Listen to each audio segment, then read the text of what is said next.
వచ్చిన యేసుకి మనం సూచించి వందనాలు చెప్తా ఉన్నాం. మీ అందరికీ శుభాభివందనాలు ఆయన పేరునే చెప్తా ఉన్నాను. మరి కనికరం గల దేవుడు, కృప కలిగిన దేవుడు. మరి ఈరోజు వాక్యంలో టాపిక్ ఏంటంటే ఆయన గొప్ప దేవుడు లేదా పెద్ద దేవుడు. మనం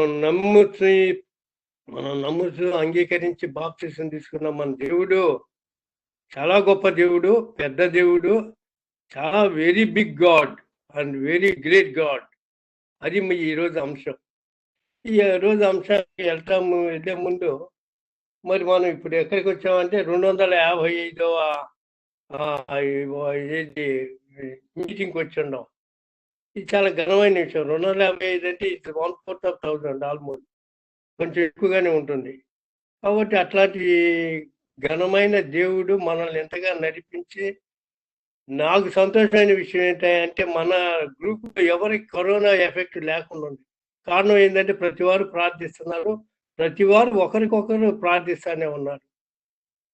కాబట్టి we are covering our God's grace, God's coverage with his word of God, with his word.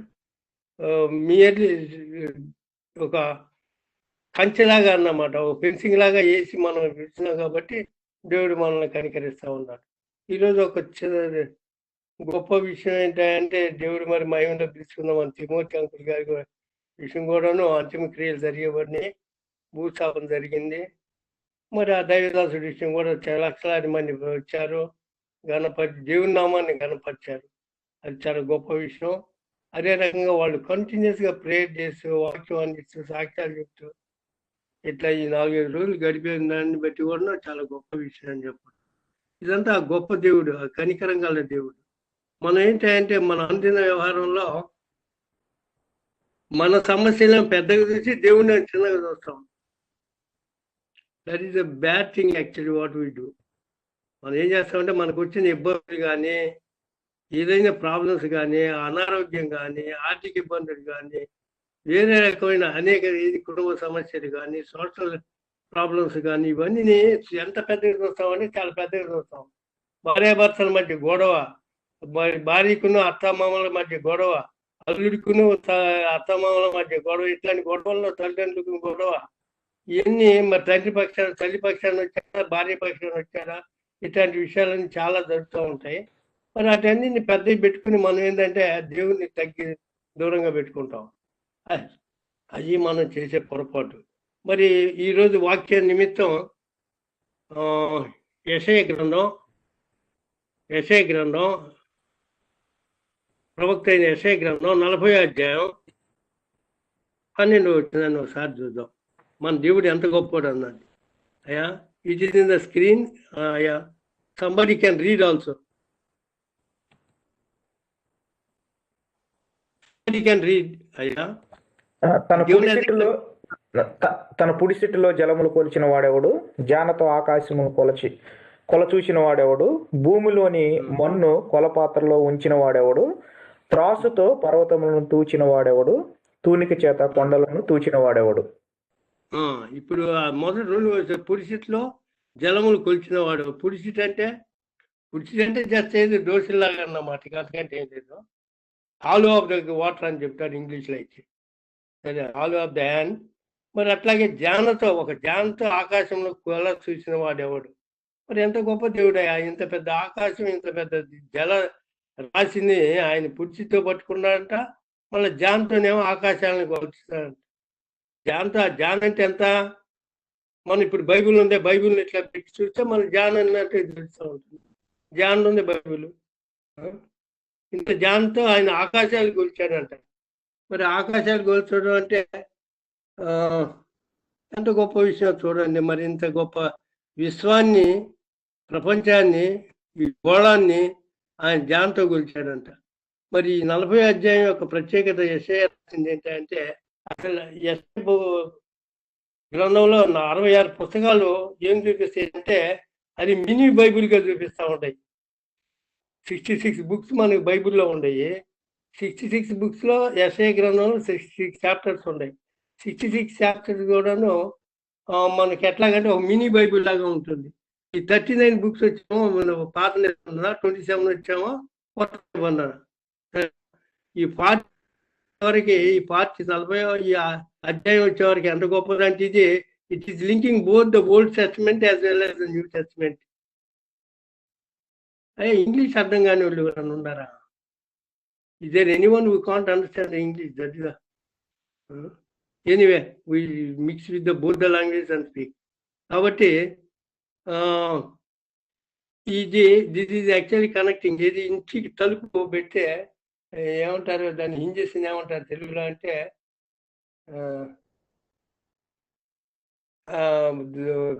బంధాల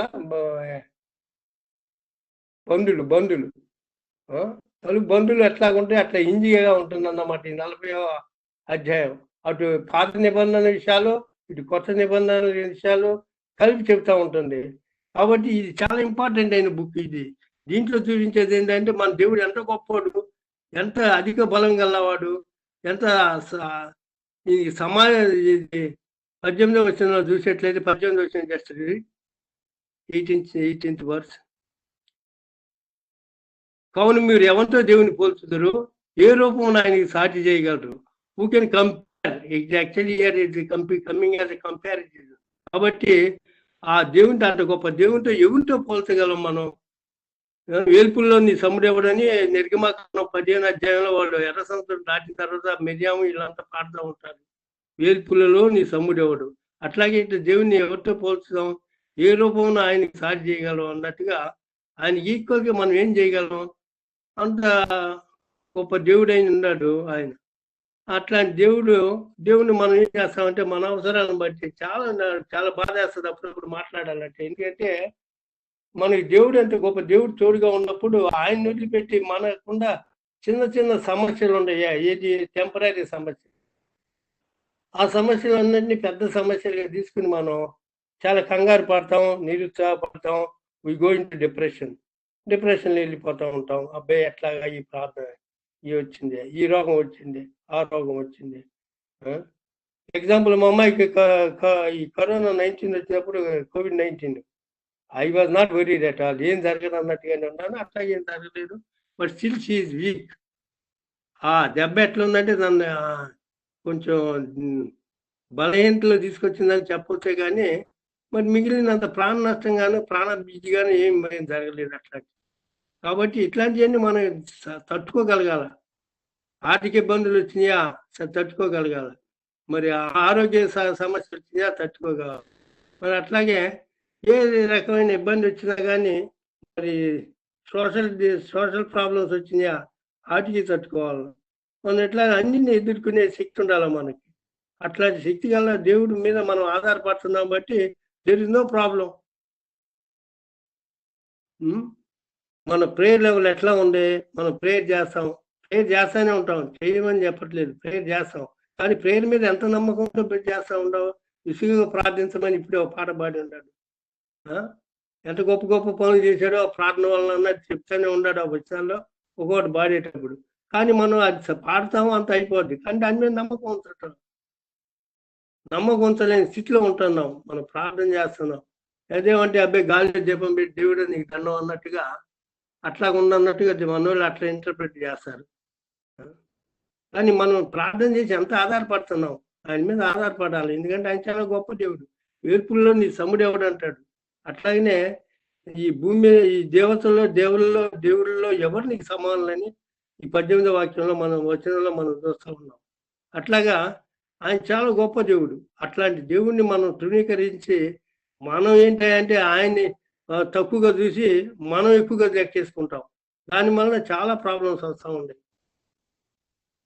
ప్రాబ్లమ్స్ ఏమొస్తున్నాయి? We are going down only, not coming up.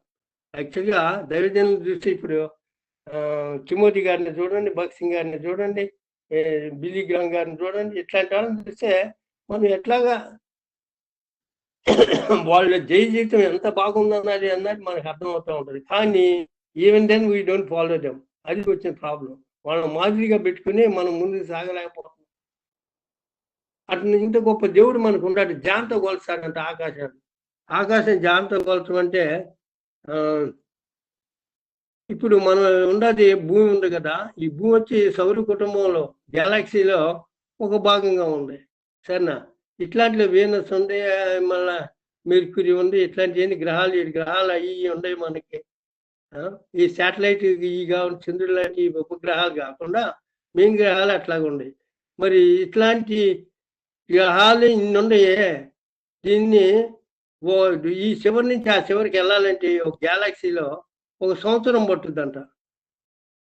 ఆయన నిర్మించింది, ఆయన జాగ్రత్తతో కూల్చాడు అంటున్నారు కదా, ఆ కూల్చిన దానికి నేను చెప్తా ఉన్నాను. ఆయన నిర్మించింది ఎట్లాగా ఇంత పెద్ద దీన్ని, ఇంత పెద్ద గ్యాలక్సీని మనకి పెద్దగా కనిపిస్తుంది, ఆయనకి మాత్రం చాలా చిన్నగా కనిపిస్తుంది. జాగ్రత్తగా కొలుస్తున్నాడంట. కానీ ఒక కొన నుంచి ఇంకో కొనకి, ఏది భూమధ్య రేఖ అంటాం చూసి, అట్లా లెక్కేసేట్లయితే దీన్ని, ఈ సౌర కుటుంబాన్ని, ఈ గ్యాలక్సీని ఎట్లాగుంటుందంటే 1,00,000 సంవత్సరాలు పట్టుద్దంట. 1,00,000 సంవత్సరాలు. అసలు light travel 1,00,000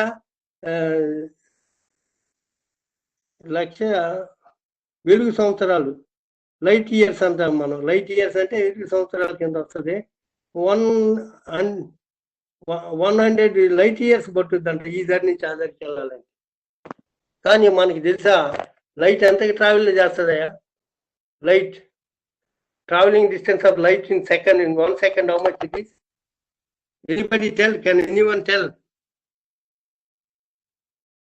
Traveling of the light speed in 1 second, how much it travels? How much it covers?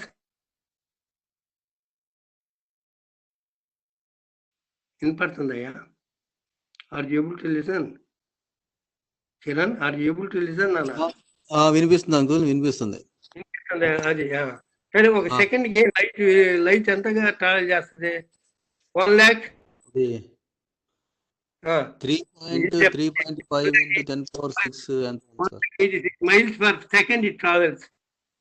మరి అంటే అమెరికా నుంచి, ఎగ్జాంపుల్ నేను చెప్తున్నా, అమెరికా నుంచి ఒక హైదరాబాద్కి వచ్చి వెళ్ళాలనుకో, రావడానికి 1 రోజు పట్టుద్ది, పోవడానికి 1 రోజు పట్టుద్ది, 2 రోజులు పట్టుద్ది. కానీ అదే 1 సెకండ్కి లైట్ ఎంత ట్రావెల్ చేస్తుంది తెలుసా? 10 times. ఎందుకంటే 10,000 మైల్సే కదా ఇక్కడ, ఇది అమెరికా నుండి హైదరాబాద్కి ఉంది. అది వెళ్ళి వచ్చి 10 times కవర్ చేస్తుందంట 1 సెకండ్లో. మనకి 24 గంటలు పడుతుంది ఇది అమెరికా వెళ్ళి రావాలంటే. అట్లాంటి దాన్ని ఆయన జాన్తో కూల్చాడంట. అయితే ఇట్లాంటి సౌర కుటుంబాలు ఎన్నుండే గ్యాలక్సీలు తెలుసా?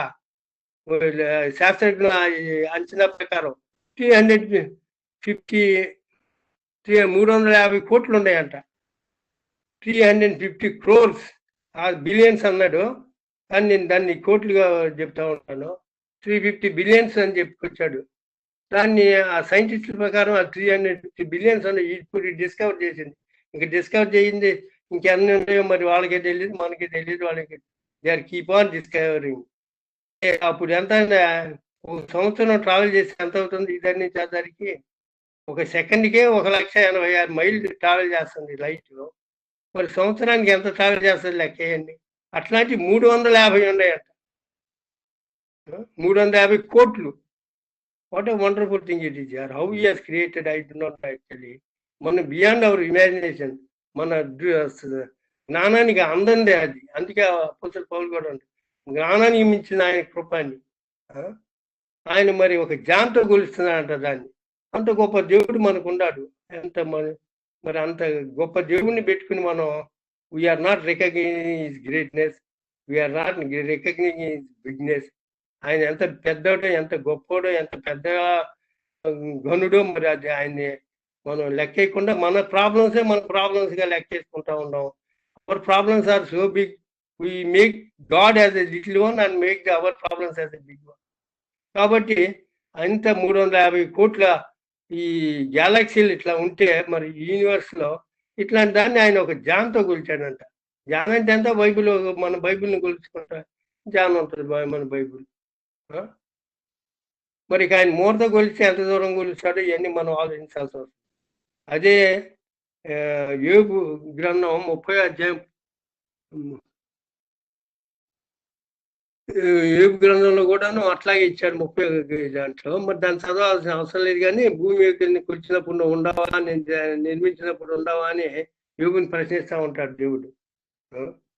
కాబట్టి మరి ఆయన అంత గొప్ప దేవుణ్ణి మనం తక్కువ చేసి చూడడం, మనం ఏమని పిలుస్తాము ప్రార్థనలో, మా తండ్రి అని పిలుస్తాం. మరి మన తండ్రి అంత గొప్ప దేవుడు. అంత గొప్ప దేవుడిని మనం అంతగా గణపరుస్తున్నామా? మలాకీలు అది అంటాడు, నువ్వు అయ్యా నీ యజమాని గణపరుస్తున్నావు కానీ తండ్రినే నన్ను గణపరుస్తున్నావు అనే 1:6 ఇది మలాకి 1:6లో క్వశ్చన్ చేస్తాడు. కానీ ఈ జాన్ వరకు అంటేనే ఇంత గొప్ప డిస్టెన్స్, ఇన్ని గొప్ప గ్యాలక్సీలు, ఇన్ని గొప్ప ఇది మనం భూమిని చేసి ఆఫ్టర్ భూమినే ఒక ఊరు నుంచి ఇంకొక ఊరికి ఒక ఆంధ్ర ఇటు రావాలంటేనే అబ్బో ఇందూరం అందూరం అంటాం. మరి ప్రేయర్ లెవెల్ మనది ఎట్లా ఉంటుందంటే మరి ఎట్లాగా ఉందంటే అట్లాగే ఉంటుంది. అలాగనే మరి మరి ఆయన చేసిన మేళ్ళు, ఆయన చేసిన గొప్ప కార్యాలు మనం ఆలోచించినట్లయితే మరి మనం పరలోకంలో మా తండ్రి అయ్యా మరి మమ్మల్ని కాపాడు, నీ చిత్తం నెరవేరుగాక అంటాం. ఆయన చిత్తం ఎంత గొప్పదో కానీ తెలియకుండానే మనం నీ చిత్తం నెరవేరుగాక, నీ రాజ్యం మాకు వచ్చుగా కానీ ప్రార్థన చేస్తున్నాం. కానీ do you realise how great is your father? మీ తండ్రి ఎంత గొప్పవాడు అన్నది మరి గుర్తు చేసుకుంటావా అయ్యా? మరి అట్లాగే మొట్టమొదటి నేను 3 అంశాల మీద దాన్ని అంటే 3 పాయింట్ల మీద మాట్లాడతాను. మొట్టమొదటి అంటే మీ హృదయంలో పెద్దవాడైతే మరి సమస్యలు చాలా చిన్నగా కనిపిస్తాయి. మీ హృదయంలో దేవుని పెద్దగా చూసేట్లయితే మీకున్న సమస్యలు ఆర్థికంగా కానీ, ఆరోగ్యంగా కానీ, ఉద్యోగ పరంగా కానీ, మరి అనేక రకాలుగా ఏ రకంగా చూసినా కానీ వాట్ ఎవర్ ద ప్రాబ్లమ్స్ ఈ face, maybe provision, maybe this, maybe that. Corona వచ్చింది దాంట్లో ఎంతమంది అన్ని రకాలుగా బాధపడతా ఉన్నారు. లాక్డౌన్ అనగానే భయపడతా ఉన్నారు. మరి డిస్టెన్స్ మెయింటైన్ చేయమన్నారు, మాస్క్ పెట్టుకోమంటున్నారు, శానిటైజర్ వాడమంటున్నారు, చేతులు కడుక్కోమంటాడు.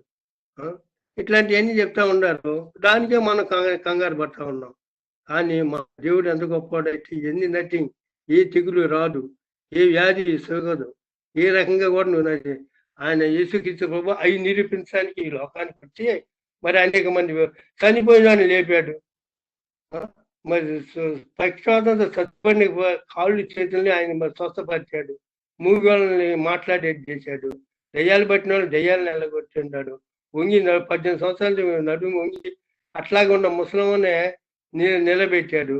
మళ్ళీ 15 సంవత్సరాలు ఇది ఈ రక్తస్రావంతో కష్టపడి వాచినంతా అమ్మేసి డాక్టర్లకు పెట్టి చివరిలో దిక్కు లేక యేసుక్రీస్తు ప్రభు మీద నమ్ముకొని విశ్వాసంతో జనంలో కూడా తోసుకుంటూ వచ్చి ఆయన చెంగుని ముట్టిన ఆమెను కూడా చూసాం. She got actually healed. అట్లాగా మరి అట్లాంటి దేవుడు ఉన్నాడు మనకి అట్లాంటి దేవుడు ఉన్నప్పుడు ఆయన మీద ఆధారపడటం మనకు ఎంతో కర్తవ్యం. మరి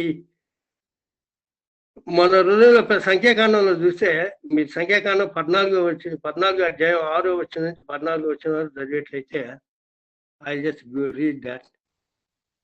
నంబర్స్ 6 chapter 14th chapter 6. అప్పుడు దేశం ఇప్పుడు మనకు జరిగిందన్నమాట. ఏంటి మోసే ఏం చేసే కాదేశ్ బర్నియా నుండి 12 మందిని పంపిస్తాడు. ఎక్కడికి?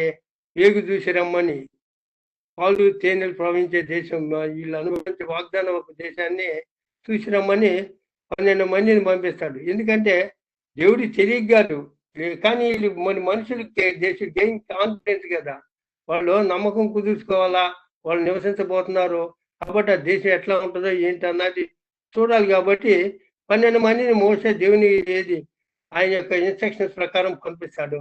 వాళ్ళు ఏం వచ్చి చెబుతారంటే వాళ్ళు ఎట్లాగా అంటారంటే అబ్బే అక్కడికి వెళ్తే అయ్యో వాళ్ళు చాలా బలాఢ్యులు, దేహదారుణ్యం గల వాళ్ళు, అక్కడ మనం ఉండలేము, వాళ్ళు మనం చంపి తింటారు, మనం ఎందుకు వచ్చాము, మనం తిరిగిపోతాము, అట్లా ఇట్లా అనేక రకాలుగా మాట్లాడితే 10 మంది ఏమో మైనస్ రిపోర్ట్ ఇస్తారు, 2 మాత్రం ప్లస్ రిపోర్ట్ ఇస్తాడు. ఆ 2 మనకి తెలిసి వీళ్ళంతా యాక్చువల్లీ ఎవరినో యోగపని కుమారుడు కాలు వీళ్ళిద్దరు కలిసి పాజిటివ్గా ఇస్తారు.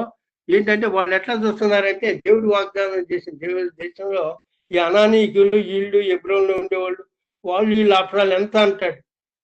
మన దేవుని కింద మనం దేవుని నమ్ముకున్నాం కాబట్టి వీళ్ళంతా కౌంట్లెస్, వీళ్ళని లెక్క వేయటానికి వీల్లేదు. దేవుడు మనకు వాగ్దానం చేసేస్తున్నారు, దాన్ని తీసుకుంటాం.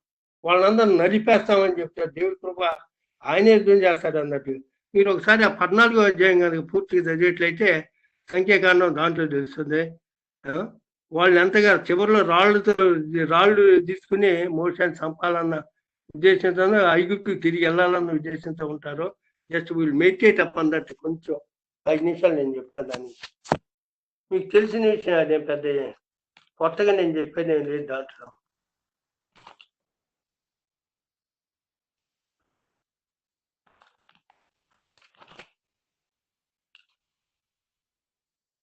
సంఖ్యాకాండం 14వ అధ్యాయం.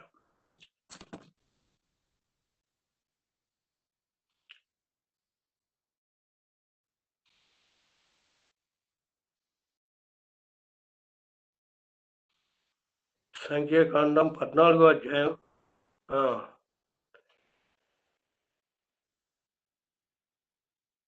14వ అధ్యాయం మొట్టమొదట చూసేట్లయితే 3వ దాన్ని వాళ్ళు ఎంతగా చనుక్కుంటారని చూడండి. 3వ వచనం 14లో ఆ సర్వ సమాజం అయ్యో ఐగుప్తులో మేమేళ సావలేదు, అరణ్యమని మేమేళ సావలేదు, మేము కత్తివాత పడినట్లు యెహోవా మమ్మ ఈ దేశంలోకి ఏళ తీసుకొని వచ్చాను, మా భార్యలు పిల్లలు కొల్లపోదురు, తిరిగి ఐగుప్తు వెళ్ళటం మాకు మేలు కాదా అని వారితో అండి. వాళ్ళ ఆర్గ్యుమెంట్ ఎట్లా ఉన్నదండి. How they are seeing. అంత గొప్ప దేవుణ్ణి ఏమో చిన్నగా చేసి ఈ అనాని ఇట్లాంటి పనికిమాలిన ప్రజల్ని ఏది ఈ చీలు ఈ ఫిలిస్తీన్లు వీళ్ళందరినీ గొప్పగా ఆలోచిస్తూ ఉంటారు. ఆలోచించి వాళ్ళ చేతిలో మేము చచ్చిపోతాము, మేము అక్కడ ఎందుకు చచ్చిపోలేదు, ఐగుప్తులో దారిలో అరణ్యం ఎందుకు చచ్చిపోలేదు అనుకుంటా ఇట్లాగా. అయితే వీళ్ళిద్దరు మాత్రం బట్టలు చెప్పుకొని వాళ్ళు ఏది సపోర్టింగ్ గా ఉంటారు. మేము సంచరించే దేశం మంచి దేశం అని 7వ వచనం చెప్తాడు. యెహోవా మన యందు ఆనందించినట్లా ఆ దేశంలో మనల్ని చేర్చి దాన్ని మనకిచ్చును. వీళ్ళ స్టేట్మెంట్, వీళ్ళిద్దరు స్టేట్మెంట్ ఇది. అది పాలు తేనెలు ప్రవహించే దేశం. మెట్టుకు మీరు యెహోవా మీద చెరగబడుకుడి, ఆ దేశ ప్రజలకు భయపడుకుడి. వీళ్ళు దేశ ప్రజలకే భయపడతా ఉంటారు. ఇప్పుడు మన చైనా బోర్డర్లు ఎట్లా ఉందంటే చైనా వాళ్ళని చూసి భయపడి ఇన్ని సంవత్సరాల నుంచి మనం భయపడుతూనే ఉన్నాం వాళ్ళని చూసి. అట్లాగే వాళ్ళని చూసి మనం భయపడాల్సిన పని లే, మనం ఉండాలి చేయాల్సిన పని మనం చేస్తే సరిపోతుంది. అట్లాగే దేవుణ్ణి నమ్ముకునే అంత పెద్ద దేవుడు మన చేతి నుండి ఆయన ఇంత దూరం 40 సంవత్సరాలు తీసుకొచ్చాడే, అరణ్యంలో నడిపించుకుంటూ వచ్చాడు.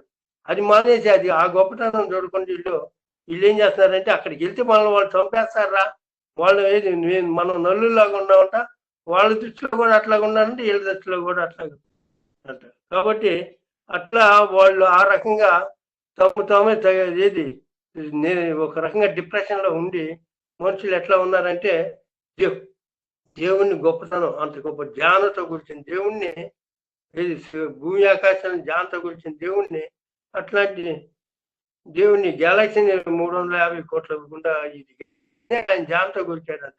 అంత గొప్ప దేవుణ్ణి పట్టుకుని వీళ్ళు చాలా తక్కువగా అంచనా వేస్తారు. They are seeing the people who are on the ground. భూమి మీద ఉన్న వాళ్ళని చూస్తున్నారే కానీ ఆకాశంలో ఉన్న అంత గొప్ప దేవుణ్ణి చూడలేకపోయారు.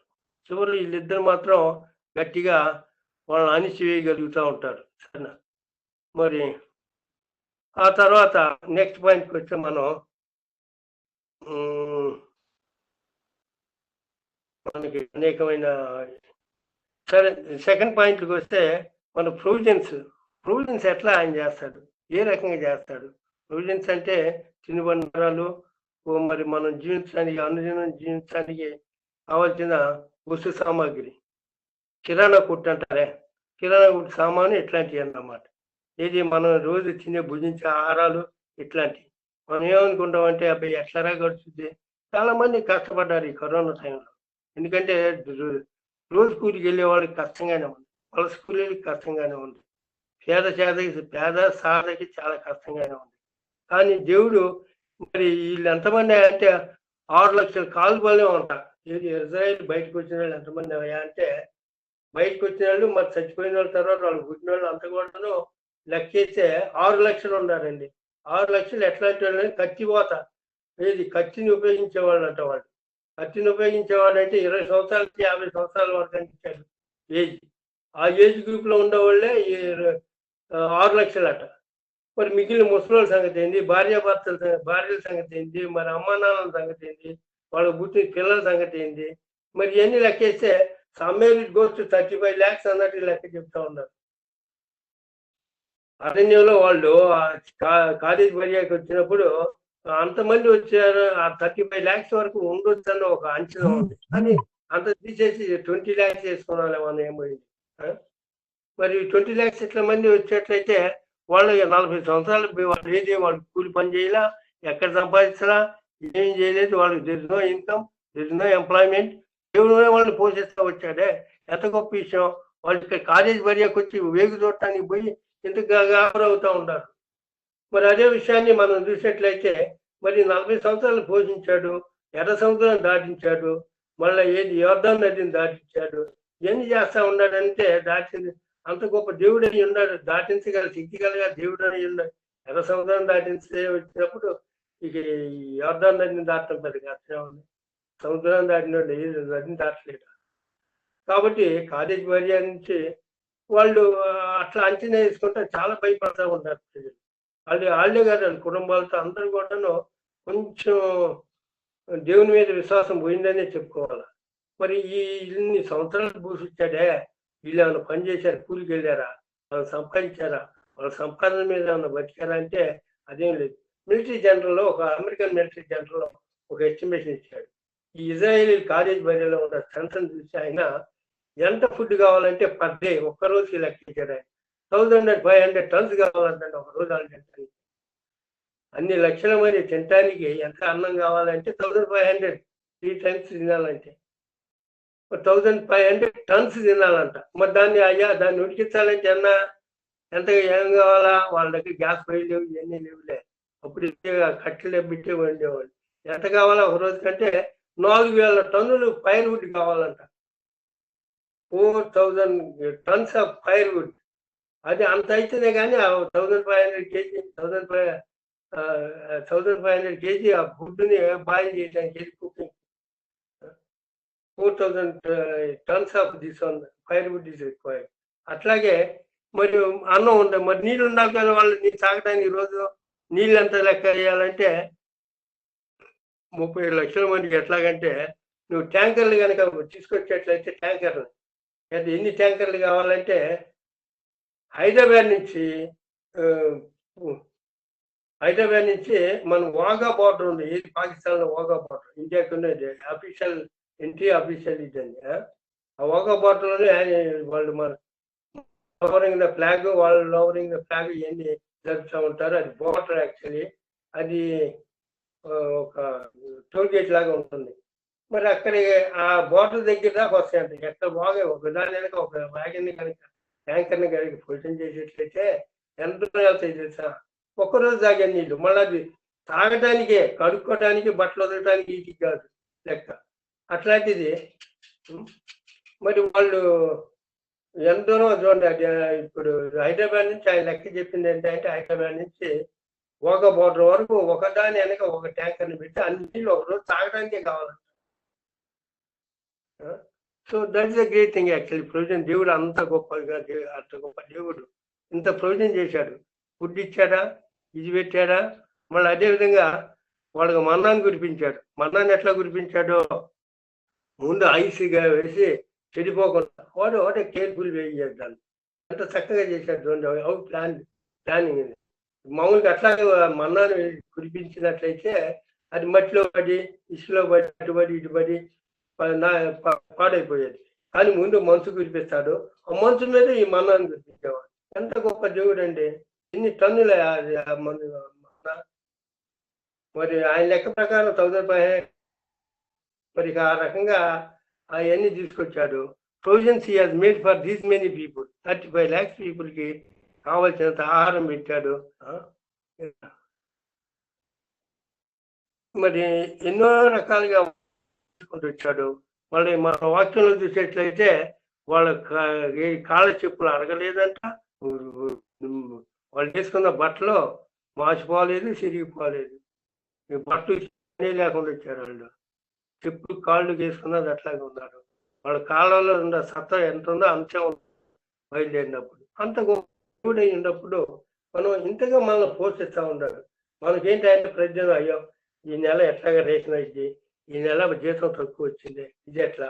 చాలా మంది తక్కువ వచ్చిన జీతంలో ఏంటంటే దశమ భాగం ఇవ్వడానికి కూడా భయపడుతున్నారు. చాలా మంది I should not talk about that అని ఐఎమ్ టాకింగ్. నేను దాని గురించి మాట్లాడకూడదు కానీ మాట్లాడుతున్నాను. ఏంటంటే దశమ భాగం మనలో ఎంతమంది ఇస్తున్నారు సరిగ్గా అంటే అది కూడాను చాలా మంది అబ్బాయి జీతం చాలదు అని ఇంట్లో భార్య పోరు. మరి ఈయన ధైర్యం ఉన్నా కానీ భార్య వెనకాల నుంచి ఇదంతా ఇంత ఖర్చు ఉంది, అంత ఖర్చు ఉంది, ఈ పిల్లోడికి చేయాలి, ఫీజు కట్టాలా వాడికి అని భయపడుతూనే ఉంది. దశమ భాగం కూడా ఇవ్వలేని స్థితిలో ఉంది. దశమ భాగం ఏంటి? దశమ భాగం వాటి టైట్ ఏమి లేదు. దేవుడు నీకు ఇచ్చాడు 100 రూపాయలు, 1000 రూపాయలు, 10,000 రూపాయలు. మరి నీకు జీతం 20,000, 40,000 ఎంత ఇచ్చాడు జీతం. ఆయన ఇచ్చిన దాంట్లో నువ్వు ఇస్తున్నావు కానీ నువ్వే పైనుంచి తెచ్చేస్తున్నావా? దశమ భాగం అంటే అర్థమైంది. ఆయన దేవుడు ఇచ్చిన దాంట్లో 10వ వంతు ఇవ్వాలి మనం. నువ్వు 10వ వంతు ఇవ్వని 8వ వంతు, 5వ వంతు అంత ఎంతో కంటే అది కూడా లేదు. నార్మల్గా ఏదంటే ఏదో 10 రూపాయలు, 20 రూపాయలు దాంట్లో వేసి సరిపోతుంది అన్నట్టుగా మనం అట్లా ఉన్నాం. కానీ God is so people, so merciful towards us. ఇంతగా ప్రతి మన బిడ్డలకి మనకు కావాల్సినంత అందిస్తూ ఉంటాడు. Then I will come to the third point ఏంటంటే శత్రులు అంటే ఎవరు?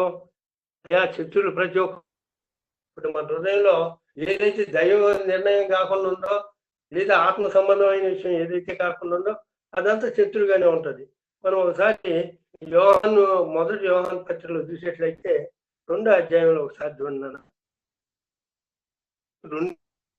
మన సాతాను ఏం చేస్తాడో అన్నది చూపిస్తాను. ఆయన మాటలు చూస్తా ఉన్నాడు.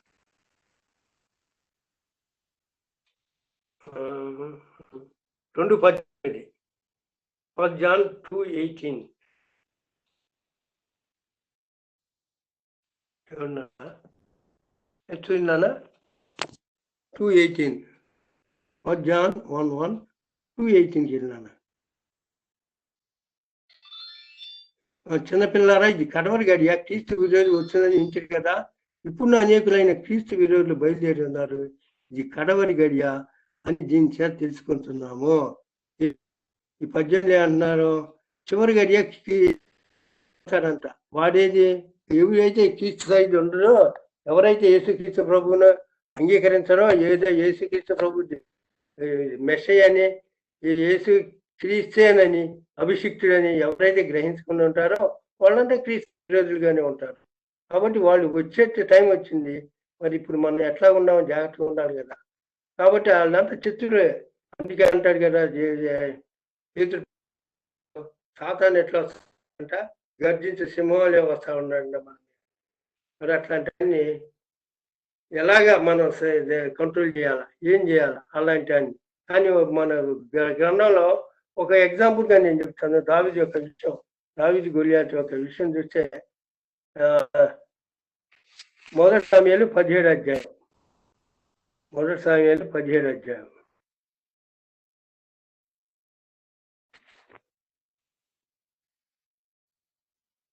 మొదటి సమయాలు 17వ అధ్యాయం.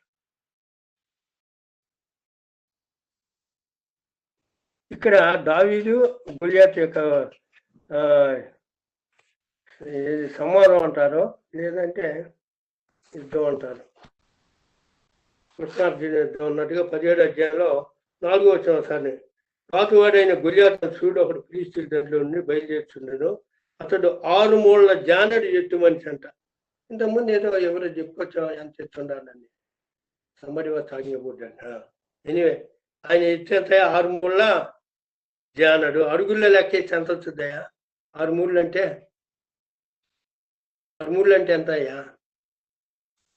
ఎన్ని అడుగులు? మనం ఇప్పుడు నార్మల్గా అడుగులకి లెక్క, మన నీ ఎత్తే ఎంత అంటే 5 అడుగులని, 4 అడుగులని, 6 అడుగులని ఇట్లా చెప్పుకోవస్తాం. 5 అడుగులు చిల్లరని ఇట్లా. మరి 6 మూరలు ఉండాలంటే ఎంత? 12 అడుగులు వస్తుంది. దాని మీద ఇంకో జాండ్ ఉండే సుమారు 13 అడుగులు దగ్గర ఉండాలండి. ఇప్పుడు వీళ్ళు ఎట్లా ఉన్నారంటే ఇశ్రాయేలీస్ వాళ్ళు వచ్చి ఇప్పుడు ఆయనకు యాక్చువల్ చెప్పాలంటే ఆయన చేసిన మంచి పని. యాక్చువల్ గురియాత్ యొక్క ఉద్దేశం, మీరంతా ఏందిరా మీరు మమ్మల్ని చంప, మేము మిమ్మల్ని చంప, ఇంతమంది ఎందుకు చావటం, నేను ఒక్కడే తరఫున వస్తాను. మన క్రికెట్ టీంలో కూడా ఏ టీంలో ఆయన చూసుకోండి, ఇండియాస్ రిప్రజెంటేటివ్స్ ఉంటారు. అంతేగాని అంత 130 కోట్ల మంది పోయి ఆడరు కదా గ్రౌండ్ లో. ఒక అట్లాగే తను ఏం చెప్పాడంటే, మీరు ఎంత మన వాళ్ళు మీ సంవత్సరం నేను వీళ్ళ తరఫున వస్తా, మీ తరఫున ఒకటి రండి, మన ఇద్దరం ఎవరు గెలిస్తే ఆ దేశం గెలిచినట్టు. చాలా సింపుల్ థియరీలో వచ్చాడు. అయితే ఈయన చూసి భయపడిన వాళ్ళు ఎంతమంది అంటే ఎంతో మంది ఉన్నారు. ఎంతమంది అంటే మొత్తం ఇజ్రాయిల్ గరగరలాడుతూ ఉంటాడు ఆయన వచ్చేటప్పటికి. 9వ వచనం.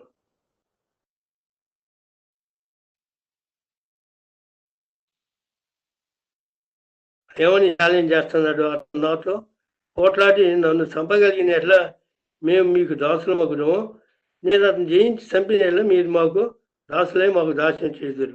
ఇట్లా కండిషన్స్ పెట్టుకుని ఛాలెంజ్ చేస్తూ ఉంటాడు. అయితే మనం ఇక్కడ 11వ వచనంలో చూసేట్లయితే, సౌలును ఇజ్రాయేల్ అందరిను ఆ ఫిలిష్తీన్ మాటలు వినినప్పుడు బహుభీతులైది. వీళ్ళు ఎవరు చూసే వీళ్ళకి తోడుగా ఉంది ఎవరో, ఇజ్రాయెల్ దేశం ఇచ్చింది ఎవరో, యెహోవా దేవుడు. ఏదో పాలు తేనెలు ప్రవహించే వాగ్దాన దేశాన్ని తీసుకొచ్చింది ఎవరో, గొప్ప దేవుడు, అంటూ ఏది జాన్తో కొలిచే దేవుడు. అట్లాంటి దేవుడు తోడుగా ఉండగా వీళ్ళు ఫిలిష్తీన్ అనే గొలియాత్ గురించి సౌలు అంటే సౌలు ఎట్లా చెప్తారంటే, సౌలుని ఇంట్రడ్యూస్ చేసేటప్పుడు దీంట్లో సమయల్ గ్రంథంలో అందరికంటే అంటే ఆయన భుజాలపై వీళ్ళంతా ప్రజలంతా ఆయన భుజాలు దాకా వస్తారంట, ఆయన భుజాలు దాటి ఉండాడంట. అంటే అందరికంటే ఎత్తుండేవాడు ఎవరే అంటే సౌలు. మరి ఆయన కూడాను ఆ ఫిలిష్తీన్ భయపడతానే ఉన్నాడు. ఇజ్రాయిల్ అంతా పంపిణీ ఉండారు ఫైటింగ్కి, కానీ వాళ్ళు ఎవరు కూడాను ధైర్యం చేసి ముందుకెళ్ళిన వాళ్ళు లేకుండా ఉన్నారు. అట్లాగే ఇప్పుడు ఒక చిన్న బిడ్డ బయలుదేరి వస్తానండి, 16-17 సంవత్సరాలు ఉన్న బిడ్డ ఒకడు.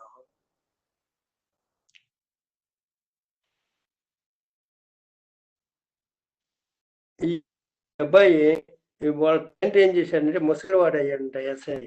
ఎస్ఐ ముసలివాడు అయినప్పుడు, అరే మీ అన్నాళ్ళు యుద్ధ రంగంలో ఉండారు, ఎట్లుండారో చూసిరా అని చెప్పి కొన్ని ఫ్రై చేసిన గోధుమలో వాళ్ళకు దున్నుగడ్డలు ఇట్లాంటివి ఇచ్చి పంపించి అంటే, అప్పుడు ఈ అబ్బాయి దావీదు ఏం చేస్తాడు, మంద దగ్గరికి వెళ్ళి, మందల కాపర్లు ఉంటారా వాళ్ళకి అప్పచెప్పారే, నేను ఇక్కడ మా అన్నయ్య దగ్గరికి వెళ్ళి జాగ్రత్త చూడని చెప్పి ఇక్కడికి వస్తాడు. ఇక్కడికి వచ్చిన తర్వాత ఆయన తీసుకొచ్చింది పెద్ద ఏం లేదు, గోధుమలో 9 గోధుమలు 10 రొట్టెలు మాత్రం తీసుకుని వాళ్ళ అన్నాళ్ళు 3 ఉంటే అక్కడి దగ్గర తీసుకొస్తాడు. తీసుకొచ్చిన తర్వాత దావీదు ఉదయం లేచి ఒక కాపరి గొర్రెలను అప్పగించి ఆ వస్తువులను తీసుకుని, ఎస్ఐ తనకి ఇచ్చిన ఆజ్ఞ చొప్పున ప్రయాణం అయిపోయాను. ఎంత తండ్రికి ఒబియేట్గా ఉన్నాడు చూడండి. మనమైతే ఉంటామా, నన్ను గొర్రెలు కాసుకోమన్నావు, వాళ్ళని యుద్ధానికి పోమన్నావు, నాన్నేం చూసేది లేదు, వాళ్ళని చూస్తా ఉండవు, అన్నోళ్ళు అంటే నీకు ఇష్టం ఏంటి, రకరకాలుగా చెప్తాం మనం. కానీ ఈ బిడ్డ అట్లా చెప్పలేదే, ఏ రకంగా చేయలే. తండ్రి ఆజ్ఞ చొప్పున చాలా చక్కగా చెప్తా ఉన్నాడు. రామాను ఫిలిష్తీయులతో యుద్ధం చేస్తుండగా దావీదు ఉదయం లేచి అప్పగించి ప్రయాణం అయిపోయాను. అయితే అతడు ఖండకానికి వచ్చేటప్పటికి వారిని వీరిని బంతులుగా తీర్చున్నారు. అప్పుడు సైన్యంలో ఇజ్రాయేల్ ఫిలిష్తీయుల సన్నలు బయలుదేరుతుండ్రి. దావీదు తెచ్చిన వస్తువులు ఏం చేశాడంటే ఒకరికి అప్పచెప్పి కనిపించి చూసుకోరా అని చెప్పి, ఈయన అసలు ఏం జరుగుతుందన్నట్టు లోనకి పోతే, is a man actually we never cared for this. అప్పుడే ఈయన గొలియాత్ ఛాలెంజ్ చేస్తా ఉన్నాడు వీళ్ళని. కానీ చిన్న బిడ్డ ఏం చేశాడంటే, is not counting them, counting him as a great man. ఎందుకంటే దావీదు యొక్క మనసులో దేవుడు గొప్పోడు, వీడి ఆఫ్టర్ ఆల్ ఎంత, వీడు ఒక మనిషి ఏముంది, ఈ ఒక లెక్క అన్నట్టుగా వాళ్ళు లెక్క లేకుండా మీలో గజగజలాడుతూ ఉంటే వాడిని చూసి వాడు వచ్చి షౌట్ చేసి ఛాలెంజ్ చేస్తుంటే, ఈ దావీదు అన్న చిన్న బాలుడు మాత్రం, అరే నువ్వేంత పోరా, నువ్వేంది బాగుకుంటావు, వాక్కరా, మా దేవుడు గొప్పోడు రాజ్యం అని. ఆ చివరిలో ఏం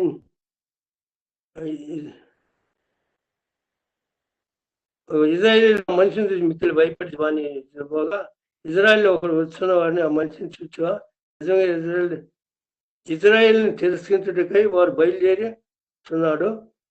వాణిని చంపిన వారికి రాజు ఏదో అయ్యి ఇస్తానని చేశాడంట, కుమార్తె నుంచి పెళ్లి చేస్తానంట, సగం ఆస్తి ఇస్తానంట, ఇట్లాంటివి ఏం చెప్తా ఉంటాడు.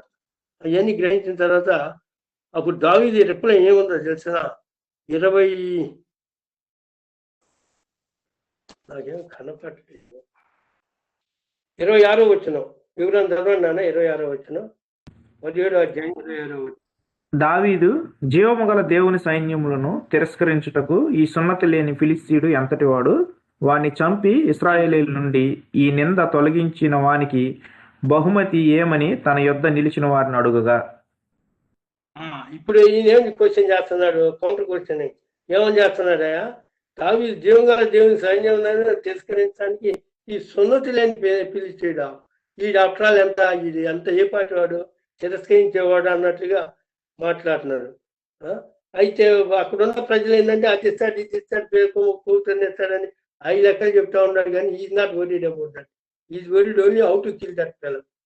అట్లాగా మరి తర్వాత వాళ్ళ అన్నయ్యతో ఒక ఏది ఎన్కౌంటర్ అవుతుంది, వాళ్ళంతా నువ్వు ఏమిచ్చావు, నీకు హృదయం ఎట్లయితే అట్లాంటి అని పెద్దని అంటాడు. అని అవన్నీ లెక్క చేయకుండా తాను చివరిలో 45 మాట చదివినా 45. దావీదు, నీవు కత్తియు ఈటియు బల్యము ధరించుకొని నా మీదకి వచ్చుచున్నావు. అయితే నీవు తిరస్కరించిన ఇశ్రాయేలీయుల సైన్యములకు అధిపతి యెహోవా పేరట నేను నీ మీదకి వచ్చుచున్నాను. ఆయన మొన్న మధ్య కూడా ఎవరో పాట శ్రీకృష్ణనామం అని చాలా చక్కగా పాడారు. దాంట్లో ఏంటి, యెహోవా పేరట నువ్వేం తీసుకుని వస్తున్నాయా, నువ్వైతే కత్తి బల్యాలు అవి ఆ వస్త్రాలు ఈ వస్త్రాలు ఈటలు ఇవన్నీ తీసుకొని వస్తున్నావు. నేను వచ్చేది ఏమి నేనేం కత్తి అంటే ఏంటి, మన దేవుడు ఎంత గొప్పవాడంటే ఆయన కత్తితోనూ కర్రలతోనూ ఈటలతోనూ పనే లేదు, ఒక మాట ఇస్తే చాలు. కాబట్టి ఆయన పేర్ల మీద వస్తున్నాయని చెప్తా ఉన్నాడు. అదే అపొస్తలుల కార్యం 3వ అధ్యాయంలో యోహాను పేతురు ఏది ఆ సుందరమైన దేవాలయం దగ్గర గవిని దగ్గర కూర్చున్న ఆ కుంటివాంత అంటాడు, అయ్యా మా దగ్గర 2 బంగారాలు లేవు కానీ ఒకటే ఉంది, ఏది యేసుకిస్తున్నావు ఎగు అంటాడు, లేచి నిలబడి అంటాడు. కాబట్టి మా దగ్గర 2 బంగారాలతో పని లేదు, కత్తులు కష్టాలతో పని లేదు. ఏం కావాలి నీకు? యేసు యెహోవా నామమున ఆయన పేరు వస్తున్నాను నేను, యు డీల్ విత్ మీ అన్నట్టుగా ఛాలెంజ్, కౌంటర్ ఛాలెంజ్ చేస్తాను. మళ్ళీ 47 చదువున్నాను. 47 వర్స్ 47 చదువున్నాను. వర్స్ 47. అప్పుడు యెహోవా కత్తి చేతను ఈటె చేతను రక్షించువాడు కాడని ఈ దండు వారందరూ తెలుసుకుందరు. యుద్ధము యెహోవాదే, ఆయన మిమ్మల్ని మా చేతికి అప్పగించినని చెప్పాను. ఎంత కాన్ఫిడెన్స్ గా చెప్తా ఉంటాడు చూడండి. యెహోవా దేవుడు ఏంటి, కత్తి చేత కర్ర చేత ఈ చేత వచ్చేవాడు కదయా. ఆయన ఎట్లా వస్తాడంట 47 ఏం చెప్పాడయ్యా, వాడిని ఈ దండు వారందరూ తెలుసుకుంటారంట. ఆయన ఈ చేత ఇట్లాంటి వాడిని రక్షించేవాడు కాదని. అవును, మనం రక్షణ పొందాము, దేని చేత పొందామా? కత్తి చేత పొందామా, లేకపోతే ఈ చేత పొందామా, ఇంకేక రకంగా ఏది కొబ్బరికాయలు పెట్టి ఒక 100 కొబ్బరికాయలు పెట్టి నీకు మోక్షం వస్తుందని కొట్టావా, ఏదో పూల దండ అయితే వస్తుందన్నావా, ఏదో గొర్రె పిల్లలు బలిస్తే వస్తుందన్నావా? మనకి రక్షణ వచ్చింది, ఎన్నట్లు వచ్చింది? ఉచితంగానే వచ్చింది. అది తెలుసుకుంటారు ప్రజలు, తెలుసుకో. ఆ రోజున యెహోవా రక్షణ ఏది ఎట్లా వస్తుందంటే కత్తి కాటి ఇట్లాంటి ఆయుధాలతో కాకుండా ఆయన మాట చేతనే గెలిచేవాడు. కాబట్టి ఆయన మాట చాలన్నట్టుగా చెప్పుకొచ్చాడు. అదే ఈనాడు కూడా మనం ఉచితంగానే రక్షణ, అపోస్తలుడు పౌలు అన్నట్లుగా ఉచితంగానే రక్షణ పొంది ఉన్నాం మనం ఈనాడు. కాబట్టి చివరిలో అతను బలాఢ్యుడే ఫిలిస్తీన్ చంపుతాడు, ఆ విషయం అంతా మనకు తెలిసిందే. ఆ తర్వాత తలకాయ నరికి ఆ తలకాయని తీసుకొచ్చి యెరూషలేము దేవాలయం దగ్గర తీసుకొస్తాడు. సరే, మరి ఇట్లాగా ఉంది మరి మన శత్రువు యొక్క విషయం. అట్లాగే మరి మనకి పెట్టే విషయంలో కానీ పోషించే విషయంలో దేవుడు ఎట్లా చేశాడు? మొట్టమొదటిగా మనం ఏం చేసాం, దేని గురించి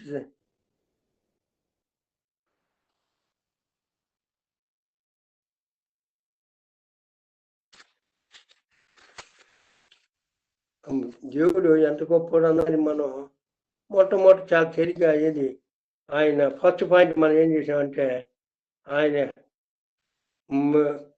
మన హృదయంలో ఆయన పెద్దవాడైతే మన సమస్యలన్నీ తీర్చే దేవుడిగా ఉన్నాడు. అది ఫస్ట్ పాయింట్. మనం ఆయన ఎంత గొప్ప దేవుడు, ఎంత జ్ఞానంతో కూర్చాడు, ఆయన గొప్పతనం చూసినప్పుడు హౌ గ్రేట్ ద వాట్ అని ఇంగ్లీష్లో పాట ఉంది. ఆ పాట మరి హౌ గ్రేట్ ద వాట్, నువ్వు ఎంత గొప్పడు అన్న పాటను అనుసరించే నేను ఇది రాశాను. మీ హృదయంలో పెద్దవాడు అయితే, అయ్యా మీ హృదయంలో దేవుడు పెద్దవాడిగా కానీ మీరు కనుక నమ్మేటైతే మీ సమస్యలన్నీ చాలా చిన్న నలుసులాగా కనపడుతుంది. మరి రెండో పాయింట్గా చూసేట్లయితే ప్రొవిజనింగ్ యాక్చువల్లీ ఈ talks about Deuteronomy 8 chapter 2-3 verses. Deuteronomy ఒకసారి చదువుకొని చాలు. డిట్రానమీ 8వ అధ్యాయం 2వ వచనం 3వ వచనంలో తను ఏది మోషతో దేవుడు చెప్తా ఉంటాడు. Deuteronomy provisioning of the food materials. Deuteronomy 8 chapter 2nd verse and 3rd verse. నీళ్ళు అన్నం ఎట్లా పెట్టింది ఇవన్నీ చెప్తా ఉంటాడు. కాబట్టి I don't know able to listen అన్నారు. వినిపిస్తుందయ్యా? Are able to listen? వినిపిస్తుంది. నోటీస్ ఉంది యాక్చువల్లీ ప్రొవిజనింగ్ వచ్చినప్పుడు Deuteronomy 8 chapter 2nd verse and 3rd verse. మరి అట్లాగే 3వ వచ్చినప్పుడు నీ శత్రువులను ఎలాగ ఓడిస్తాడు. నీ శత్రువులు అనేక ఉంటాయి నీ మనసులో. ఆనాడు ఇజ్రాయేల్ గొలియాత్ ఎదురయ్యాడు. ఈనాడు అయ్యే మరి 65,000 కట్టాలంట మరి ఒక్కొక్కళ్ళకి పిల్లాడికి. టర్న్ ఏది ఏమంటారు ఈ ఇంజనీరింగ్ లో 6 నెలలకు ఒకసారి కట్టారు. సెమిస్టర్ ఫీ 65,000 అని భయపడేవాళ్ళు కొంతమంది ఉన్నారు పాపం. అట్లాగే నీటికి అయితే 1,25,000 చేయాలంట. ఇట్లాంటివి కొన్ని నాలెడ్జ్లోకి వస్తూ ఉంటాయి. ఒకసారి వాళ్ళు చెప్పుకునేటప్పుడు ఈ బాధ ఉంది అంకులని. కాబట్టి ఇవన్నీ చూస్తే మరి మన దేవుడు ఎంత గొప్పడో. ఈ 65,000 పెద్ద విషయం కాదు. నేను నాకు సాక్ష్యం ఒకటి పంపించాను మొన్న మధ్య. కొంతమంది చదివి ఉంటారు. సమ్ పీపుల్ యాక్చువల్లీ 10 notes 500 అయ్యి వాళ్ళు బ్యాంక్ వాళ్ళు కావాలని తక్కువ ఇచ్చారు నాకు. ముసలోడు కదా ఈయనకేం చేస్తే ఇచ్చి లెక్కేసుకునేవాడు 500. నేను అట్లాగే తీసుకొచ్చాను. వాళ్ళ తర్వాత వాళ్ళకి అది డైజెస్ట్ కాల పాపం బ్యాంక్ వాళ్ళకి. ఆ 5,000 రూపీస్ తీసుకున్నది 10 notes డైజెస్ట్ కాక 2వ రోజు ఫోన్ చేసి చెప్తా ఉంటారు. మరి అట్లాగే ఉంటుంది. నేనైతే లెక్క వేయలేదు. I did not care. ఎందుకంటే దేవుడి ఒకవేళ నన్ను మోసం చేసి ఒకవేళ 1,000 రూపాయలు ఎవరన్నా మోసం చేసి దేవుడు నాకు 2,000 ఇస్తాడన్న నమ్మకం నాలో ఉంది. అదే సాక్ష్యం మీరు కూడా కలిగి ఉండాలి. ప్రతి ఒక్కరు ఈ కూటంలో ఉన్న ప్రతి ఒక్క వ్యక్తి కూడాను అయ్యా 2,000 ఇవ్వడానికి నన్ను మోసం చేసి తీసుకున్నాడా, నాకు దేవుడు నాకు 4,000 ఇస్తాడన్న ధైర్యం మనం ఉండాలి అట్లా. ఎందుకంటే మన దేవుడు గొప్ప దేవుడు. కాబట్టి మనం we don't have to care for this. ఎవడన్నా మనం మోసం చేస్తాడా? అందుకే అపోస్తలుడు పౌలు చెప్తా ఉంటాడు కదా, మోసగించబడ్డాం, అధ్యాయపడ్డాం, కొట్టబడ్డాం, చెట్టబడ్డాం, దూషింపబడ్డాం. అయితే దానికి 200 మీరు దొరుకుతూనే ఉంటాం మనం. అట్లాగే చివరిలోకి వచ్చేట్లయితే ఐ జస్ట్ మెన్షన్ 5 minutes. సరే, ఇప్పుడు 3 పాయింట్లు చెప్పుకున్నాం. ఇది ఒకటి శత్రువుది, ఒకటి ప్రొవిజన్ది, ఒకటేమో మన హృదయంలో దేవుడిని గొప్పగా ఆలోచన చేసి మన ప్రాబ్లమ్స్ అనేది తక్కువ చేసి మనం ప్రార్థన చేసేట్లయితే దేవుడు ఆటోమేటిక్గా ఆ ప్రార్థన అంగీకరిస్తాడు. అది ఆ తర్వాత మరి 1 John 1 1st chapter 7th verse చదవండి. 1 John కనపట్లేదు. అయితే ఆయన వెలుగులోనున్న ప్రకారము మనమును వెలుగులో నడిచిన ఎడల మనము అన్యోన్య సహవాసము గలవారమయ్యేందుము. అప్పుడు ఆయన కుమారుడైన యేసు రక్తము ప్రతి పాపము నుండి మనల్ని పవిత్రులుగా చేయును. ఆయన రక్తం మన ప్రతి పాపం నుండి పవిత్రులుగా చేయును. ఇది చాలా మంది డౌట్. అదే ఒక్క మనిషి రక్తం కోట్లాది ఎన్నో కోట్లు ఉన్నారు కదా ప్రజలు ఈ ప్రపంచంలో. వీళ్ళందరూ చేసే తప్పుల్ని పాపాలని ఒక్కొక్కరు చేసే పాపాలే కొండంటున్నాయి. మనం ఒక ఇండివిజువల్ లెక్కేస్తే ఇండివిజువల్ చేసే ఉదయం సాయంకాలం వరకు తనకు వచ్చే ఆలోచనల వల్ల కానీ, హృదయ శుద్ధి లేనితనాన్ని కానీ, మరి తను చేసే క్రియల రూపంలో కానీ ఎలాగైనా కానీ ఆలోచించేట్లయితే అవి ఎన్నో ఉన్నాయి. మరి అయ్యో అవి శుద్ధం చేయడానికి మరి ఆయన రక్తం సరిపోతుందా? అట్లాగే నా ఓట్లు ఎంతమంది ఉన్నారు? మన ఇండియాలో 130 కోట్లు ఉన్నారు. అట్లా ప్రపంచం అంతా జనాభా లెక్కెత్తే 800 కోట్లు వస్తారు. మరి ఈ రక్తం ఎంతమందికి అని వస్తుంది? అది ఎంతమందిగా ఇప్పుడు అదే నేను చెప్తా ఉన్నా, మన దేవుని పెద్దవాడినిగా ఎంచాలా, మన ప్రాబ్లమ్స్ ఏమో చిన్నగా ఎంచాలా. కానీ మనం ఏం చేస్తున్నాం అంటే ఉల్టా చేస్తున్నాం. మన పాపాలేమో మన పనులేమో పెద్దగా లెక్కేసి దేవుణ్ణేమో చిన్నవాడికి చేస్తున్నాం. అసలు దేవుణ్ణి పెద్దవాడిగా చేసి ఆయన ముందు మోకరించి ప్రార్థించేట్లయితే ఆయనే చూసుకుంటాడు సమస్య. కానీ యేసు ప్రభు యొక్క రక్తం ఎన్ని, 1 లీటర్ 10 లీటర్లు ఉంటాయి, 100 లీటర్లు 50 లీటర్లు ఉంటాయి. మరి ఇంతమంది ప్రపంచంలో ఉండాలి జనాన్ని, అది సరిపోతుందా అంటే ఖచ్చితంగా సరిపోద్ది. That is a great God, ఈ కెన్ ఫీడ్ ఎవ్రీ వన్. ప్రతి ఒక్కరి పాపాలని ఆయన శుద్ధీకరించగలిగిన శక్తి ఉంది ఆ చిన్న మరి మోతాదులో ఉన్న రక్తం. మీరు ఇక్కడ మెడ్రాస్లో చిన్నమలై అంటారే, లిటిల్ మౌంట్ అంటారు.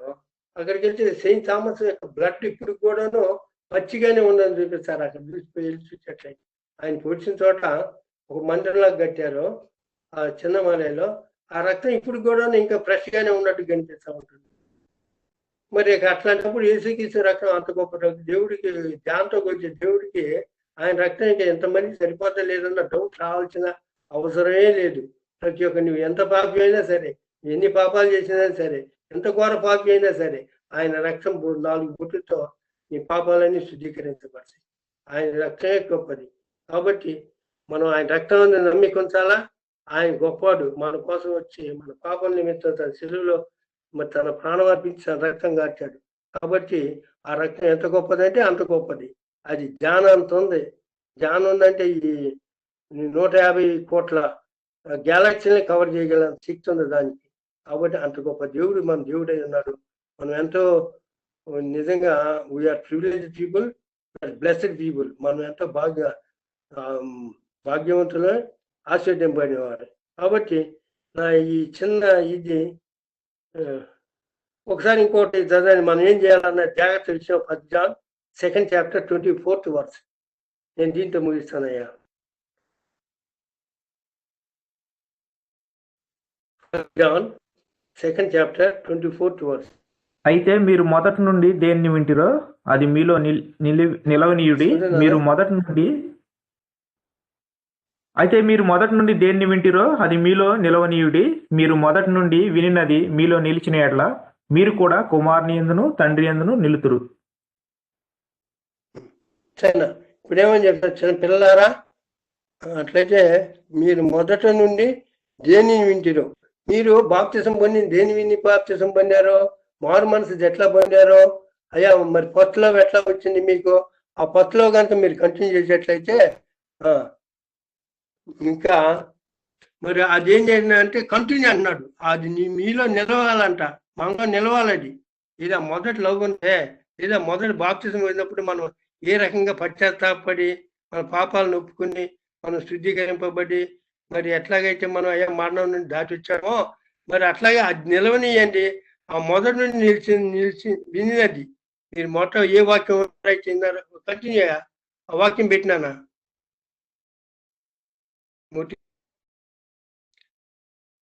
హలో పెట్టాను.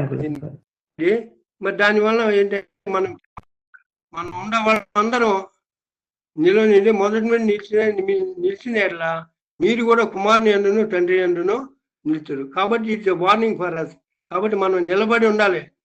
మొదటి నుండి ఏమేమి వింటారో, ఏ అయితే నమ్మారో, ఆయన దేవుడు ఎంత గొప్పవాడని నమ్మారో, ఈ పాపాలను క్షమించగలిగినాడని, నరకం నుండి నిన్ను రక్షింపగలిగినాడని, నీకు పరలోక రాజ్యం స్వాస్థ్యం ఇస్తాడని, మరి అయ్యా మరి అట్లాంటి విశ్వాసం మీరు అన్ని నిలవలేదు, షేక్ కాకూడదు, అది మీ హృదయాల నుంచి తప్పిపోకూడదు. అట్లాంటప్పుడు కుమారుని తండ్రి నందును మీరు నిలుస్తారు. కాబట్టి ఇది మనం అందరం ఎప్పుడు ఈ వాక్యాన్ని మనం అంతోపాఠంగా మనలో ఉంచుకుని మనం అది కంటిన్యూ చేయాలా. ఎందుకంటే కుమారుని తండ్రి నందును పరలోక రాజ్యవాసులుగా మనం ఉండాలంటే మొదటి నుంచి ఏంది వించిరో, మీరు ఏంది విని బాప్తిసం పొందారో దాన్ని మీ బాప్తిసం యొక్క రక్షణ అంటే బాప్తిసం యొక్క సాక్ష్యం కంటిన్యూ చేయమని చెప్తా ఉండాలి. దేవుడి చిన్న వాక్యాన్ని జీవించగా. ప్రైజ్ లార్డ్ అయ్యా.